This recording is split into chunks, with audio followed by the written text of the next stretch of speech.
Écoutez, on est ravis d'accueillir Mart Krupovic. La première fois que j'ai entendu parler de lui, il venait d'arriver chez Forter et il disait qu'on était complètement idiot d'appeler des virophages et que c'était des satellites. Après, on s'est réconciliés. Il a passé longtemps chez mon ami Kounin, avec qui il travaille beaucoup, et mon ami Forter, bien sûr, que j'aime beaucoup. Et donc, il fait un très joli travail, brillantissime. Il est un des 2 ou 3 highly cited en dehors d'ici, dans nos domaines, puisque c'est un virologue, un jeune virologue qui est highly cited, donc il fait partie des gens qui sont vraiment la nouvelle dynamique scientifique, curieuse et pleine de découvertes. Et vous allez voir ce qui fait à la fois de la découverte et de la réflexion évolutive et taxonomique qui sont essentielles. Donc c'est un très grand plaisir, je vous remercie très volontiers, même si je me fiche de lui à cause des satellites, je le remercie profondément de venir nous parler de ce qu'il voit, en particulier toutes ces choses absolument hallucinantes sur les virus d'Archaeal. Merci beaucoup. Merci. Thank you, Didier, for the introduction, and Philippe for the invitation. I will talk about archaeal viruses mainly, but Philippe asked me to first have some slides about virus classification and virus taxonomy. So I'm very much involved in virus taxonomy. I'm part of the Ictv, and that's why Philippe asked me to talk about this. So virus classification.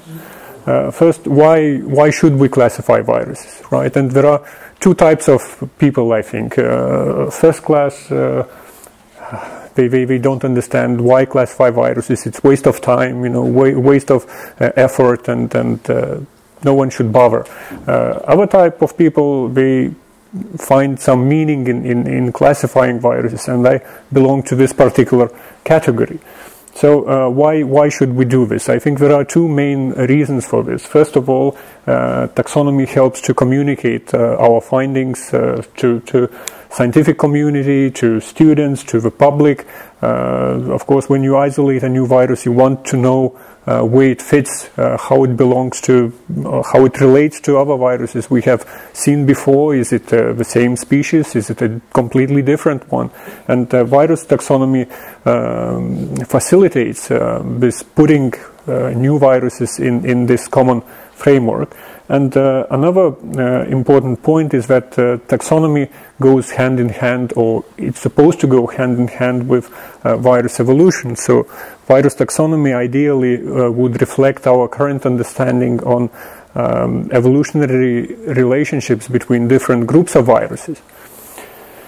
And if you want to know more why it is important to classify viruses, we have written a couple of years ago a comment where kind of with the title "Classify Viruses, the gain is worth the pain." So if you want to learn more, you are welcome to read this article. Now, how does this work? How do you classify viruses? Virus classification is done by International Committee on Taxonomy of Viruses, Ictv, and here you see a kind of snapshot of the Ictv website. There is a lot of useful information on this website, including kind of rules of classification, of nomenclature of viruses. Also, there are taxonomic proposal forms there. Entire taxonomy, current taxonomy of viruses can also be found on this website.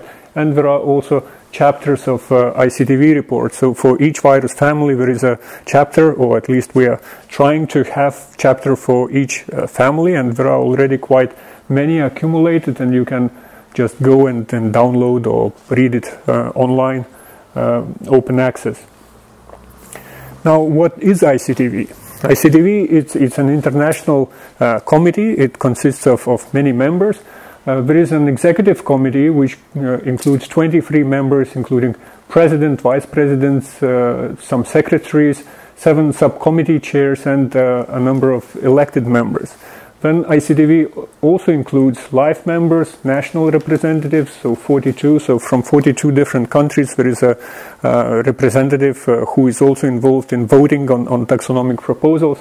There are 7 subcommittees for different groups of viruses. I'm responsible for viruses of Archaeal, and within the subcommittees there are many study groups, and study groups for each group of viruses, typically at the family level there is a study group which includes a chair of a study group and members, which can be from few members to many members depending on the virus family.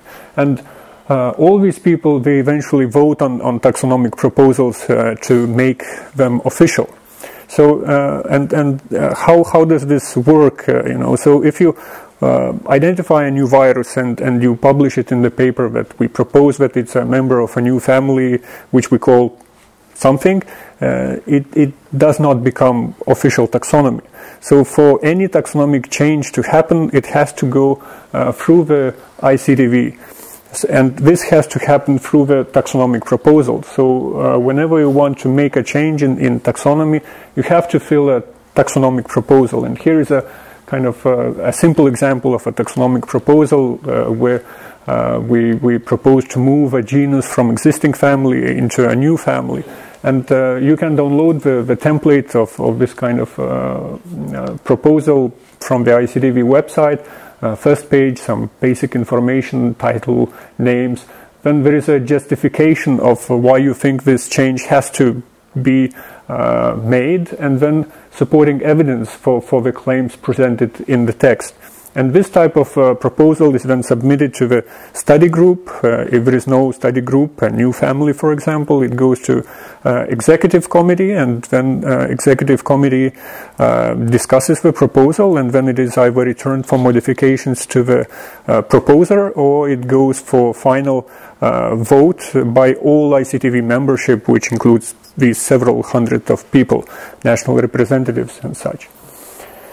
Now, during the recent years, there has been a major development in virus taxonomy. So, until 2017, we had a kind of crippled taxonomic structure for viruses, which was going only up to the taxon of order, kind of, which is, in cellular taxonomy we have many more ranks, and viruses were limited by the order rank. And in a couple of years ago we have extended the taxonomic structure of available ranks for classification of viruses all the way up to the realm. And the realm is the top rank in virus taxonomy, which is equivalent to the domain rank in cellular taxonomy, but it's called different, whereas other ranks, they are exactly the same as in cellular taxonomy. So kingdom, phylum, class, order, and so on. So at the moment we have 6 different realms for viruses, and these collectively include 166 families. So realm is supposed to be a monophyletic group of viruses.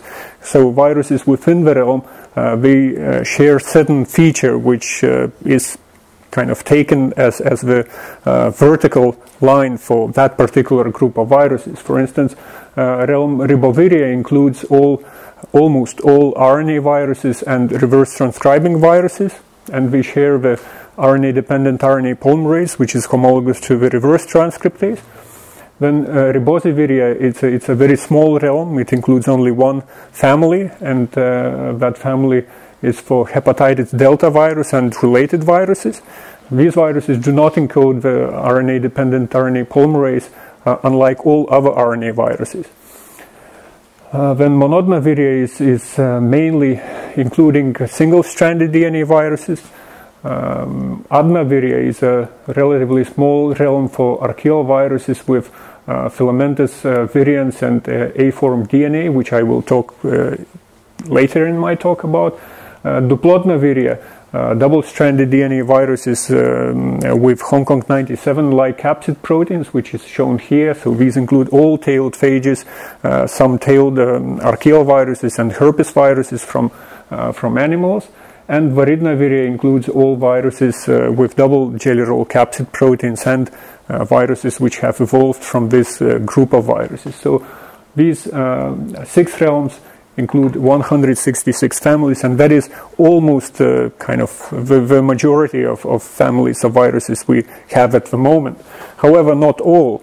There are 18 families which are kind of homeless. They do not belong to any realm, and it is not clear where they belong to. For 4 of these families, they are classified into a floating class, Nalda viricetis. These are baculovirus-like viruses with large double-stranded DNA genomes. So whether they should be included in the existing realms, or perhaps a new realm has to be created for them, it's unclear at the moment. Then Finlackia viride, it's a member of Varidnaviria, but just has not been included. Now about the rest of the families, kind of if you look what these viruses from these families infect, it turns out that 61% of these are archaeal viruses, and this kind of shows that archaeal viruses, they do not really fit with most of the viruses we know about from bacteria or from eukaryotes, right? And that is one of the reasons why kind of my fascination with archaeal viruses, because they are so different from what we are used to seeing in bacteria or even in eukaryotes. Right, but despite this kind of not fitting anywhere, all this is based on a relatively small number of virus isolates. So if we look at viruses of bacteria, what we see is that there are 712 genera of phages we know about, and for eukaryotic viruses, a similar number, a little bit more than 700 different genera. And now if we look at archaeal viruses, there's just 35 genera of archaeal viruses, and despite this low number of genera, there are many families. So, and this attests to the very scarce sampling of the archaeal viruses. So every time we look for a new virus, it's either a new genus or new family. So we have almost as many families as we have genera, right? Okay, so Archaea. Archaea, obviously, third domain of life, and the traditional view has been that all archaea are extremophiles. They live in very hot environments, hyperthermophiles, so very salty environments where the salt concentrations reach the saturating concentrations. Right? But now we became wiser, and now it is known that archaea are also part of the normal human microbiota, and also they are abundant in the soil and also in different aquatic environments, especially in the ocean, where there are a lot of ammonia oxidizers, and they play very important ecological roles.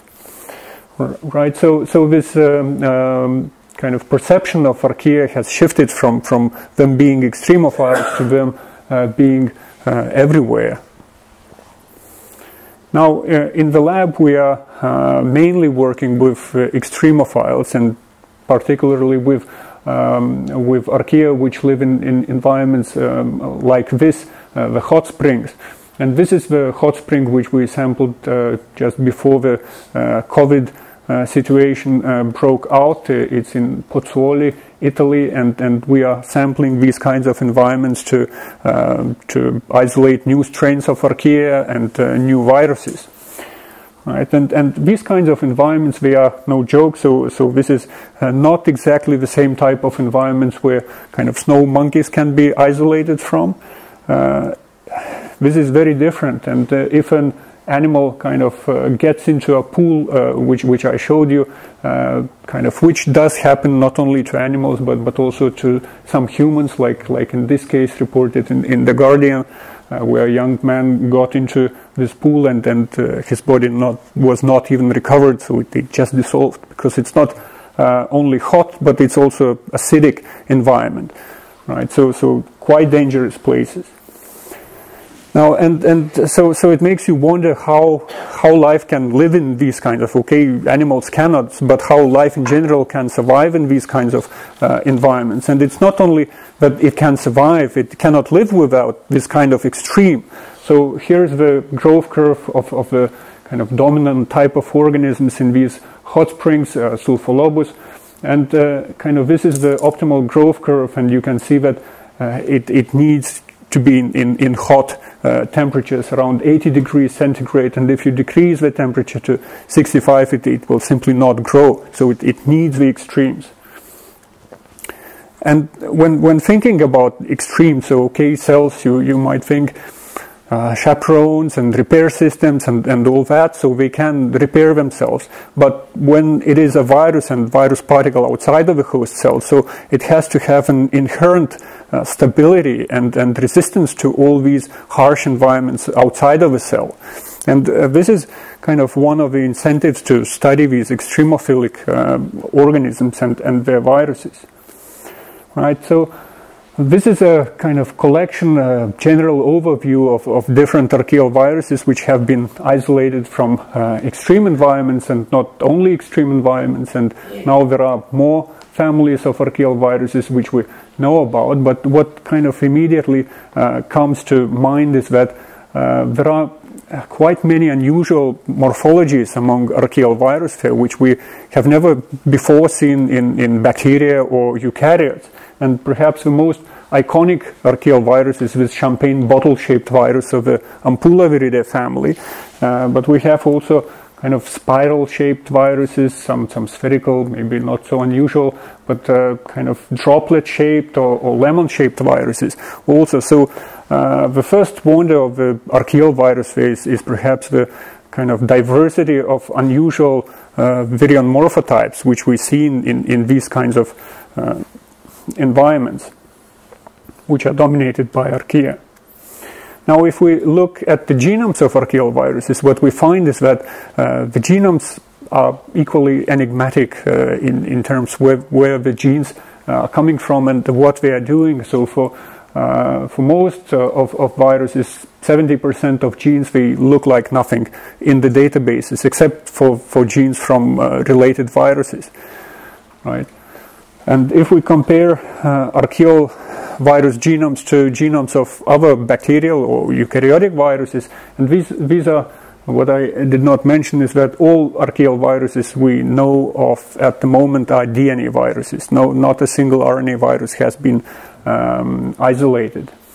So here's the bipartite plot of DNA viruses from all three domains of life, and each colored circle represents a virus genome, and each small dot is a gene family. So if the two colored circles are connected, it means that we share a gene family, and the more gene families we share, kind of then we can recognize clusters within this general network. So in this network, most of bacterial and eukaryotic viruses, DNA viruses, they form kind of a general or big body of the network. But archaeal viruses, especially those infecting hyperthermophilic organisms, they stand out separately, indicating that they have they share very little with viruses from other domains of life. And so this enigmatic provenance of archaeal viruses in terms of where they came from and how they evolved is another thing which interests us a lot in this field. Now, to understand how these viruses function, we focus on pretty much everything about them, from viral particles to virus-host interactions. We look at everything indiscriminately, more or less. And one of the best studied archaeal viruses is member of the Rudiviridae family, which has a rod-shaped virion. It lives at around 80 degrees centigrade, acidic pH, in fact sulfolobus species. And during the past 5-7 years, we had focused on structural characterization of different archaeal viruses, mainly in collaboration with Ed Egelman group from University of Virginia, and this was the first virus we looked at. When we looked at the capsid protein, it turned out that despite this virus being so stable and so resistant to environmental stress, it has a fairly simple major capsid protein which just 4-helix bundle with a long arm attached to it. So here you see a homodimer of the capsid protein, which forms this claw-like structure. And like all claws, we grab onto something, and in this case, the claw clasps around the DNA. And you can see how tightly it winds around the DNA, right? So there is no gap in between the capsid proteins. And this is very important because this insulation of DNA does not allow the acid in the environment to reach the DNA. And this is how the virus protects the DNA from acid damage. And kind of this DNA protein complex then kind of winds up to form the body of the virion, which is kind of a hollow tube, more or less. But this binding of protein to DNA is so very tight that it repulses or kind of expulses the water molecules, and this leads effectively to dehydration of DNA. And what happens is that the DNA in the virion, kind of throughout the virion, is, instead of being in the B form, which is physiologically kind of normal form of DNA you find in the cells, all DNA is in the A form, which looks quite different. But why would virus benefit from that is because A form DNA is known to be much more resilient to different forms of stress, such as dehydration, UV radiation, due to kind of the distance between bases being larger than kind of thymidine dimers cannot form for this kind of DNA. And A-form DNA has been known for a long time, but it was thought to be more or less an artifact of dehydration in the lab. But we can clearly see that Archaeal viruses make use of this form of DNA for their advantage. Now, over the past few years, we have obtained structures from 6 different viruses, filamentous viruses, and the capsid proteins can be homodimers, like in the SIRF2 case, which I talked about, but it can be also heterodimers, and there might be no identifiable sequence similarity between these capsid proteins, but they all do pretty much the same thing. They grab onto DNA and transform it into the A form in all these different groups of viruses. So all these viruses have been included into a separate realm, adenoviria, recently. And we don't see this kind of structure of the capsid protein and the way to build the viral particle anywhere else. Right? But the nuclear capsids, they can be very, very different. So for rudiviruses, they are very rigid particles like tobacco mosaic virus, something like that. But for others, they can be extremely flexible, thin or wide, different types of charges. So kind of we have a somewhat unique system here where evolutionarily related viruses, they display many different features of the virion, and we don't have that in anywhere else. For example, we have plant viruses which are rigid, plant viruses which are flexible, but we have nothing in common, so they build from completely different capsid proteins. Whereas in this case, it's the same type of capsid protein. We can ask questions about, why they're flexible or why they're rigid, and things like that. And this type of A-form DNA in viral particles seems to be a general adaptation in viruses infecting extremophilic archaea. And this is also true not only for these filamentous viruses, but we also have one group of icosahedral viruses which also have A-form DNA, indicating that this is a general adaptation to extreme environments in the archaeal virosphere. Now, but not all kind of rod-shaped viruses of archaea built on the same template. Another family known as claviviridae, so these viruses grow at 95 degrees centigrade, this time neutral pH, and they have very different structures. So this virus has a circular double-stranded DNA genome of just 5 kilobases. This is one of the smallest double-stranded DNA genomes you find in any virus. Polyoma maybe is similar, but in prokaryotes there is nothing close to that. And the capsid protein is even more simple than in the case of rudiviruses. So it's just an alpha helical hairpin, and that's the major capsid protein which forms the entire body of the virion. Right. So here the interactions between the capsid proteins are mediated by. So these are hydrophobic interactions which hold together the capsid proteins in the virion body.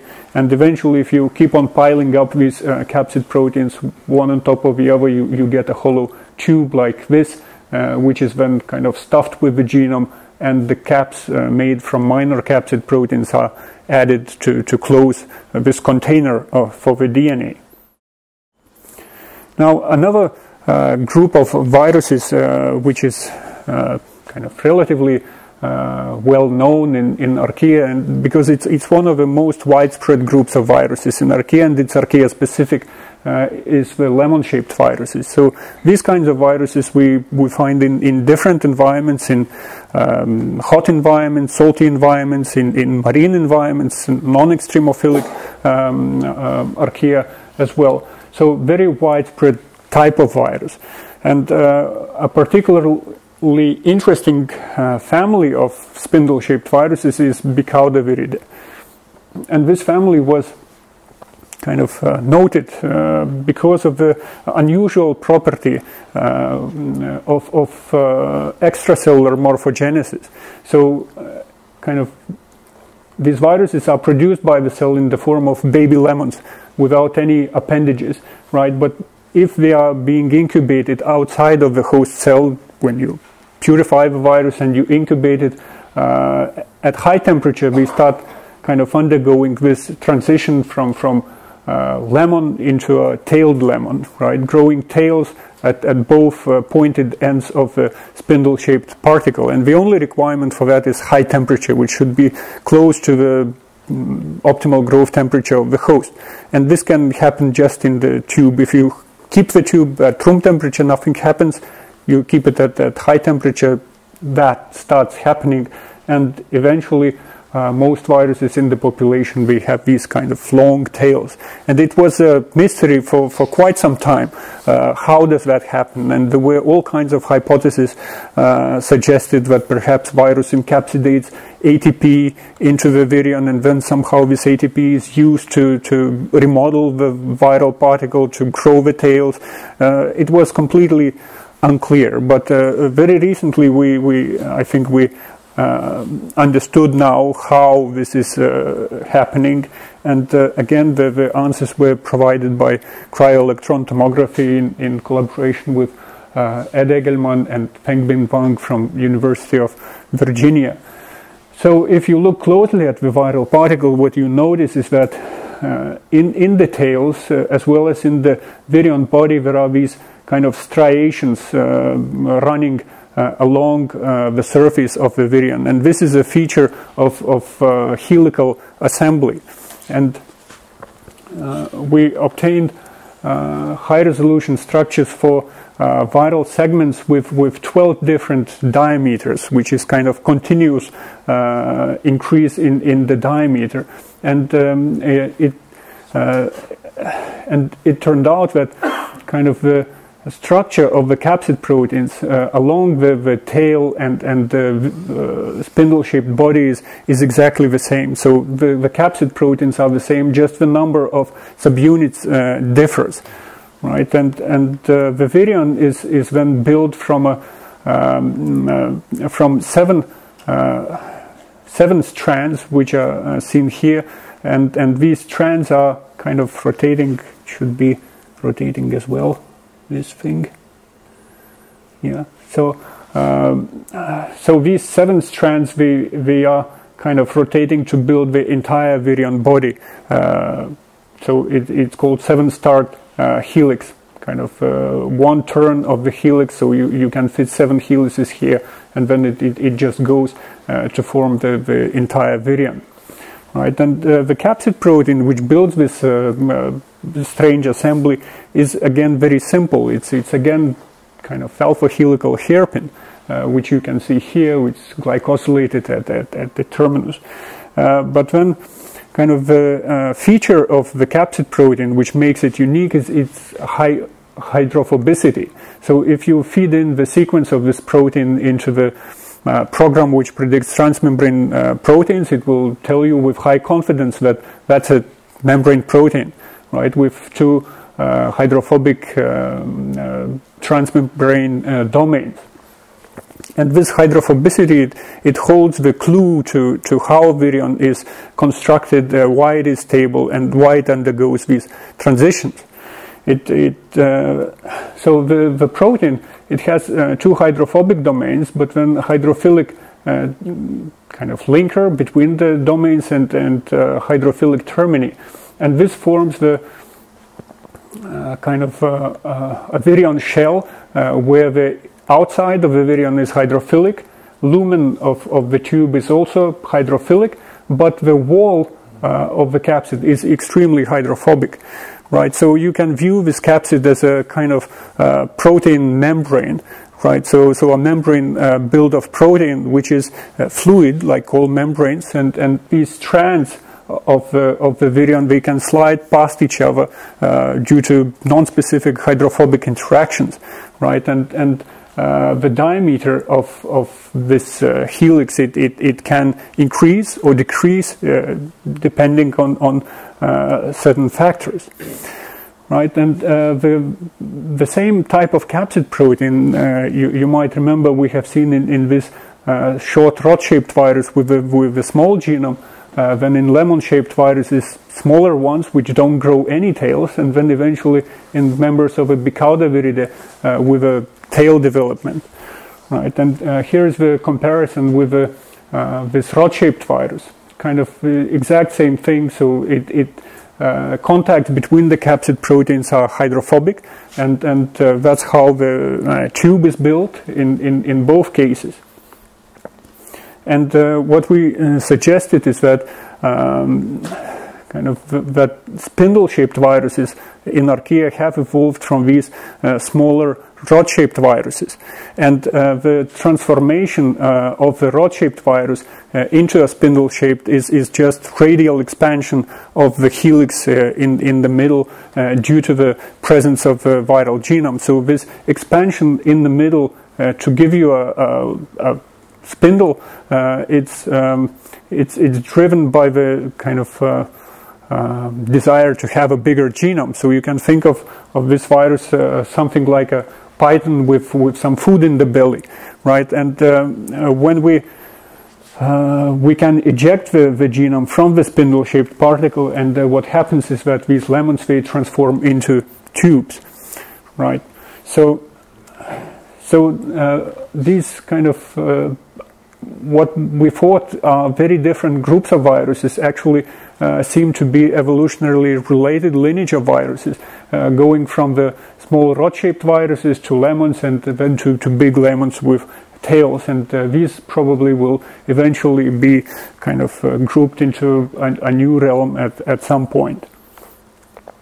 Now, what about proper membranes? So these were kind of protein membranes in these viruses. What about proper membranes made of lipids? So lipids are unique in Archaea, and this is one of the features which distinguishes Archaea from bacteria or eukaryotes, in that the lipids in Archaea are unrelated to lipids in the other two domains of life.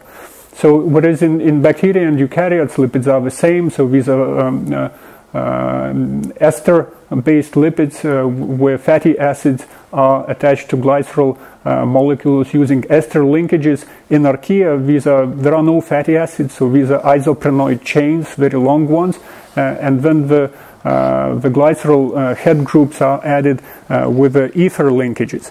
And what is special about hyperthermophiles is that the vast majority, 99% of lipids in the membrane, are these entire membrane spanning lipids. These are called tetraether lipids, right? So they span the entire thickness of the membrane, and they form these kinds of monolayer membranes, unlike the bilayers we are used to in bacteria or eukaryotes. And lipids are very important for archaeal viruses as well, because in many cases there are kind of lipids either as a membrane or just a structural component of the viral particles. So all these kind of labeled with these green boxes, we have lipids in some form. And we wanted to understand what these lipids are doing and how they can be there, especially for tetraether lipids, like these long ones. So we studied it first on the example of the Lipotrix virus, AFV1, which has these remarkable claws at the end, and kind of these claws are like small hands. They are grabbing onto pili of Archaeal, recognizing it as a receptor.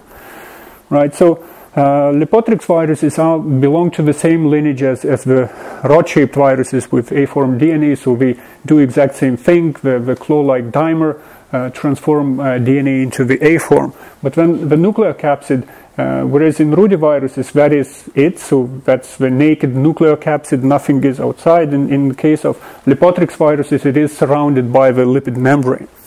And what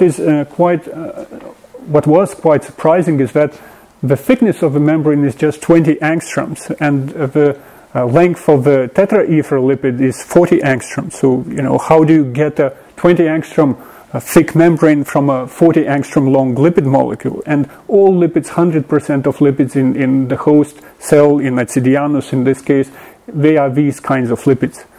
Right, so it was a mystery, and when we compared it to the lipid composition in the viral envelope, and what we see is that the composition qualitatively is the same, more or less, but quantitatively is very, very different.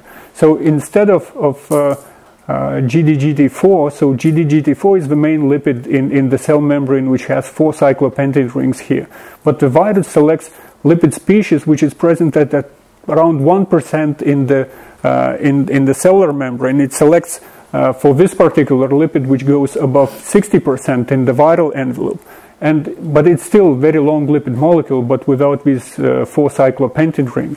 And it turns out that these kinds of lipids are much more flexible than GDGT4, and they can be bent into a horseshoe conformation. Right, so, and these kinds of lipids, they have been observed at in vitro experiments at air-water interface, for instance, but never before kind of suggested to be biologically relevant. But now we see that these kinds of lipids are used by Archaeal viruses to form these kind of unique thin lipid monolayers around the nuclear capsid.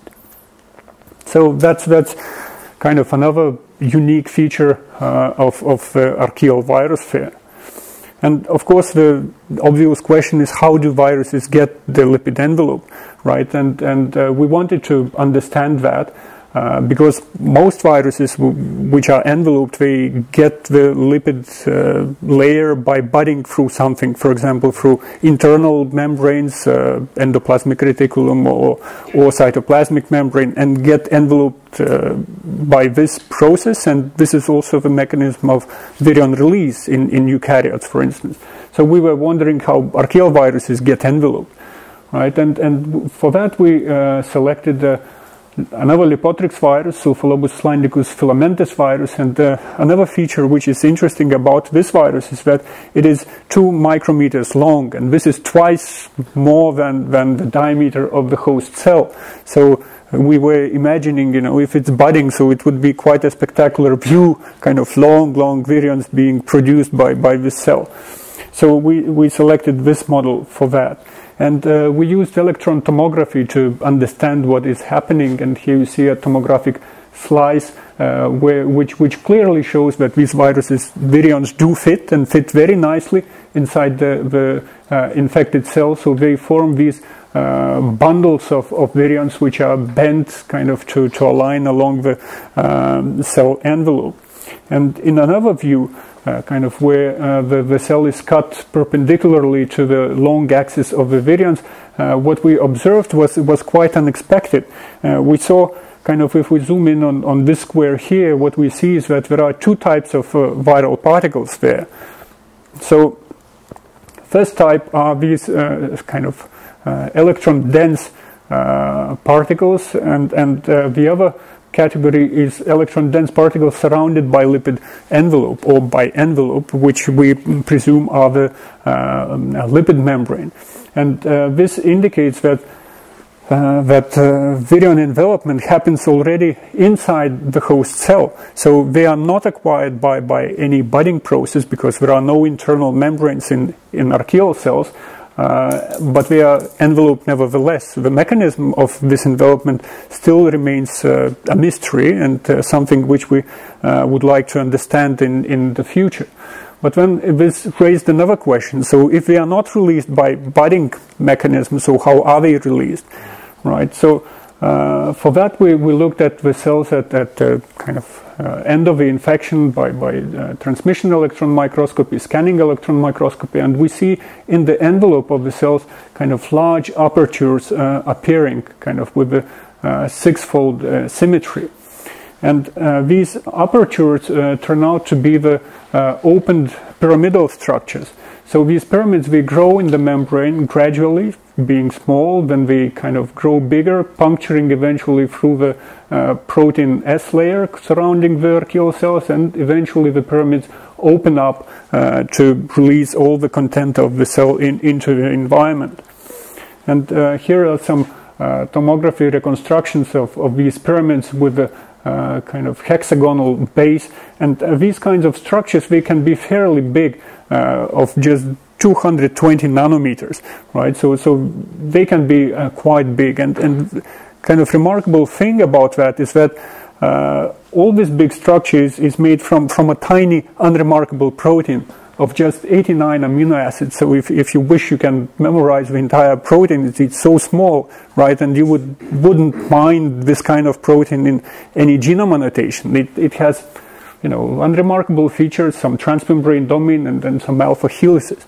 And why do I say that that's the only protein required for that? Is because if we clone this gene and express it in E. coli cells, it will produce pyramids in the bacterial membrane. And this is, you know, what I told you, that lipids in Sulfolobus, they are completely different. So it's monolayer membrane, 99% of lipids, and still the protein knows what it has to do. It will go to the membrane and form pyramids, many, and E. coli will suffer greatly.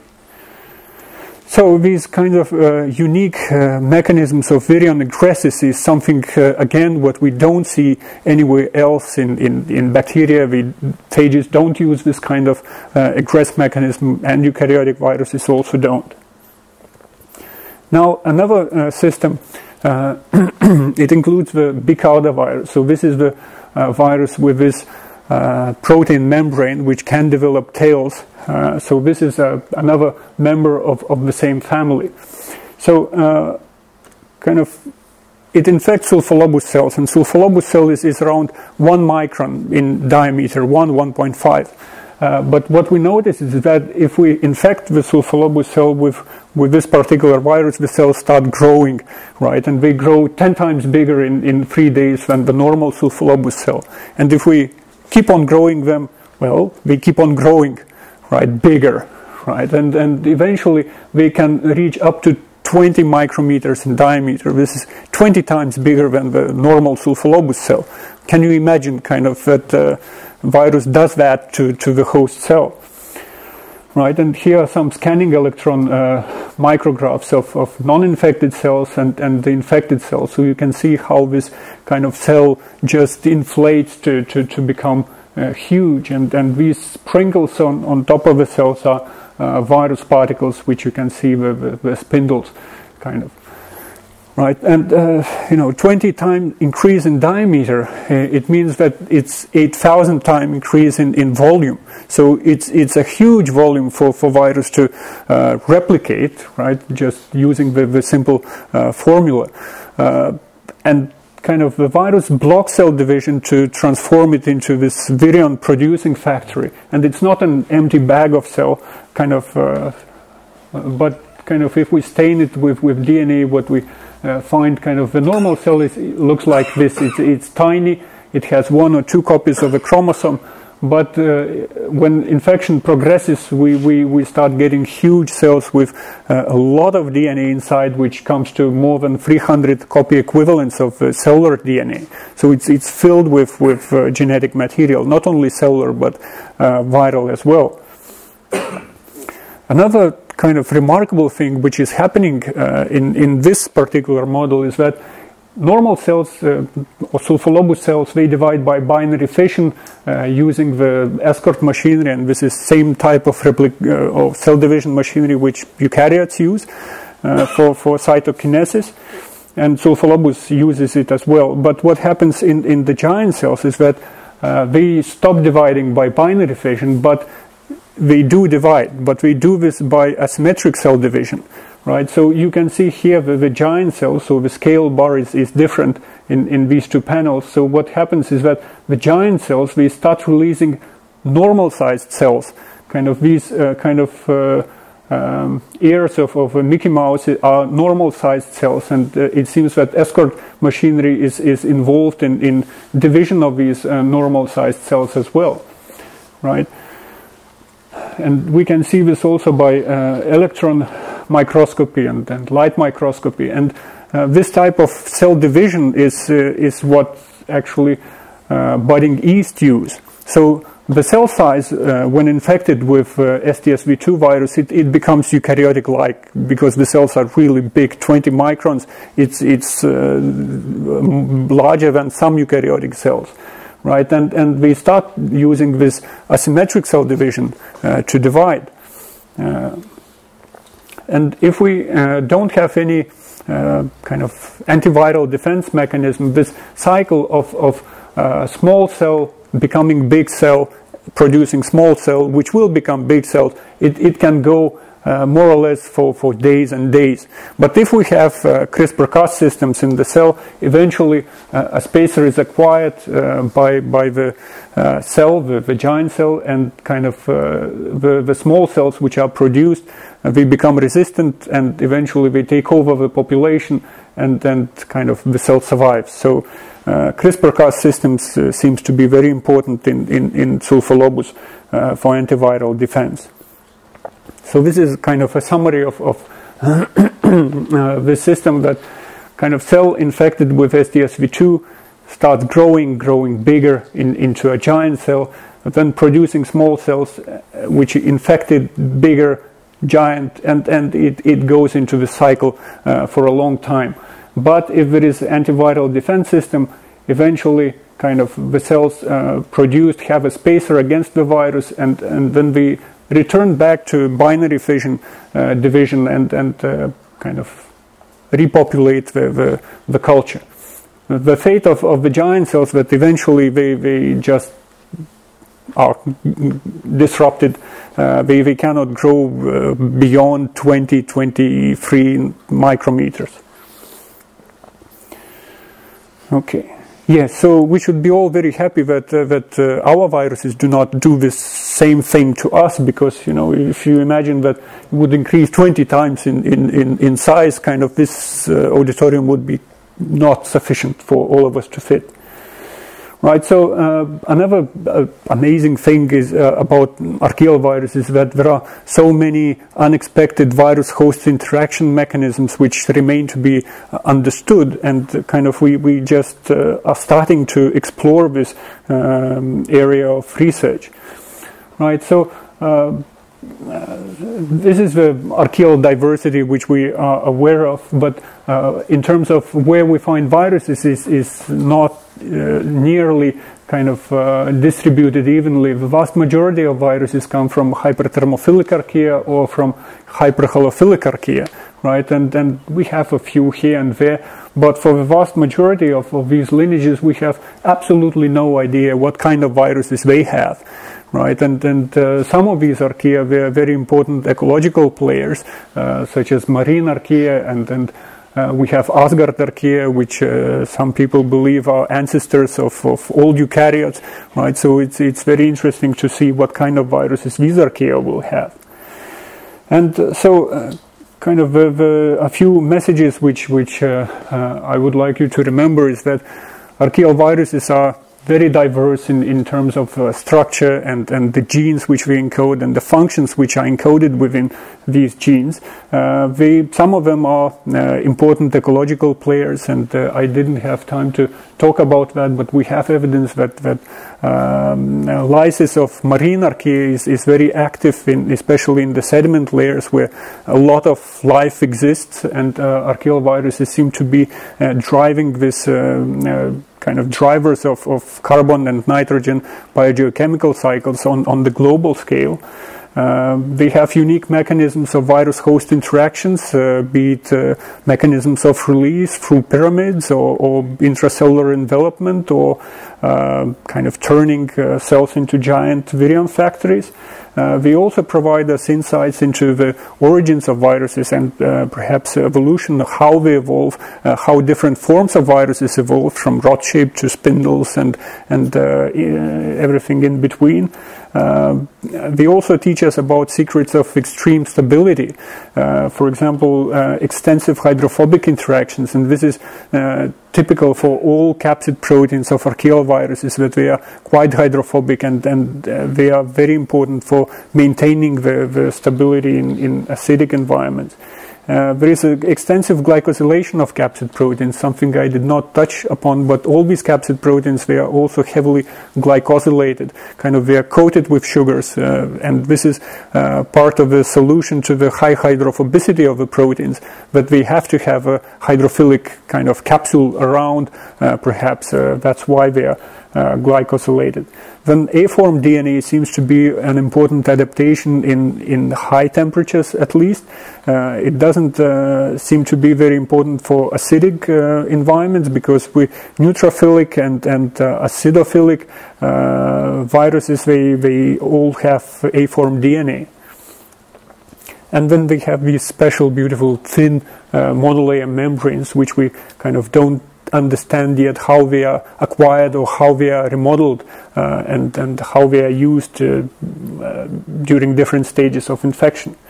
So with this I'm done, and I would like to thank many people who were involved in different aspects of the work, people from my group, and this line of research has been started with David Prangishvili in Patrick Forter's unit. Both unfortunately are no longer at Pasteur, so I'm left alone to carry the torch studying archaeal viruses.